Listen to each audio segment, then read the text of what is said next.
శని వక్రగమనం వల్ల ముఖ్యంగా కన్యా రాశి వారికి స్థితి చూస్తే వక్రగమనంలో శని 6లో ఉంటున్నాడు. ఈ 6లో వక్రగమనం వల్ల వీరికి శుభదాయకమైన ఫలితాలు ఎక్కువగా ఉన్నాయి. వీళ్ళు అనుకున్న పనులు నెరవేరుతాయి. శత్రుక్షయం ఏదైతే ఉందో శత్రుక్షయం అవుతుంది. రోగాలు కానీ అప్పులు కానీ తీసుకొని ఏదైనా శుభ కార్యక్రమం ప్రయత్నం చేస్తారు, సఫలీకృతం అవుతుంది. అలానే వీరికి ఏదైనా కంఫర్ట్ జోన్ అంటే నూతనమైన గృహారంభ గృహప్రవేశాదులకు ఒక మంచి కాలంగా చెప్పబడుతుంది. ఒక మంచి ఉద్దేశంతో ముందరకెళ్తే ఖచ్చితంగా పనులు నెరవేరుతాయి.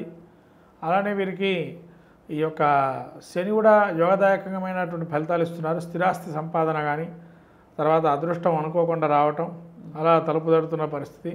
అంటే వీళ్ళకి ఇప్పటిదాకా నిస్తేజంతో ఉండేటువంటి వారు కూడా ఉత్తేజంతో ఉంటారు ఇప్పుడు అని చెప్పడం.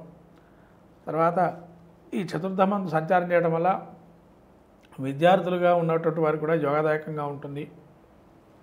వాళ్ళు కూడా కఠోరంగా రాయటం తద్వారా పరీక్షల్లో పాస్ అవ్వటం జరుగుతుంది. కన్యారాశి వారికి చాలా యోగదాయకం వక్రగమనం అనేటువంటిది కాబట్టి యోగిస్తుంది అని చెప్పచ్చు. ఇది వ్యాపారస్తులు కూడా యోగదాయకం. అంటే ఈ వ్యాపారస్తులకు చూస్తే కూడా ఇక్కడ వాళ్ళు పరస్పరం అవగాహన అంటే ఒక వ్యాపారస్తులు బాగున్నాడంటే తన యొక్క సూచనలు సలహాలు తీసుకోవటం మళ్ళీ పాటించడం లాంటివి చేయటం వల్ల కన్యారాశి అటువంటి సహాయ సహకారాలు తీస్తారు కాబట్టి వాళ్ళు కూడా బాగుపడతారు, వీళ్ళు కూడా బాగుపడే అవకాశం ఎక్కువగా ఉంటుంది. అంటే ఈ వక్రగమనంలో ప్రారంభించవచ్చా అంటే శుభ్రంగా అక్టోబర్ నుంచి ప్రారంభించవచ్చు. ఎందుకంటే గురువు బలం ఇస్తున్నాడు.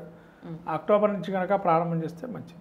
వాళ్ళు వ్యక్తిగత జాతకం చూసుకోవాలి. తద్వారా దానిలో కూడా వాళ్ళు ఏదైతే ప్రారంభం చేస్తే బాగుంటుందో అట్లా ఆ వ్యాపారాలు ప్రారంభం చేసుకోవచ్చు.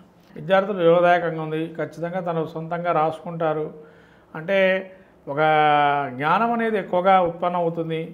జ్ఞానాన్ని సంబంధించి గురువు కూడా యోగాన్ని ఇస్తున్నాడు. ఇక్కడ శని ముఖ్యంగా తృతీయ దృష్టితో చతుర్థాన్ని చూస్తున్నాడు. విద్యావంతులు కఠోరంగా తపస్సు చేసే తద్వారా రాసే అవకాశం ఎక్కువగా ఉంటుందని చెప్పచ్చు.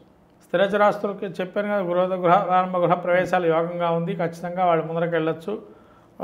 అప్పు కూడా వాళ్ళకి అంతే పుడుతుంది. తద్వారా వీళ్ళకి ముందరకు వెళ్ళొచ్చు కూడా. వివాహ సంబంధాలు కుదిరే అవకాశం ఉంది. రాబోయేటువంటి 3 నెలలు వీళ్ళకి మంచి యోగంగా చెప్పచ్చు. ముఖ్యంగా శని వక్రగమనంలో యోగాన్ని ఇస్తున్నారు కాబట్టి కన్యారాశి వారికి ఏమీ అవసరం లేదు. అయినా కూడా చేద్దాము అనుకున్నటువంటి వారు ఎవరైతే ఉన్నారో వెంకటేశ్వర స్వామి గుడికి వెళ్ళి నమస్కారం చేసుకోవడం, శనికి నమస్కారం ప్రదక్షిణాలు చేయటం, 27 ప్రదక్షిణాలు చేసుకోవడం వల్ల మంచి ఫలితాలు ఉంటాయి. ఇంకా ఏమైనా గ్రహాలు ప్రతికూలంగా ఉన్నా కూడా గ్రహాలు అనుకూలమయ్యే అవకాశం ఉంటుంది.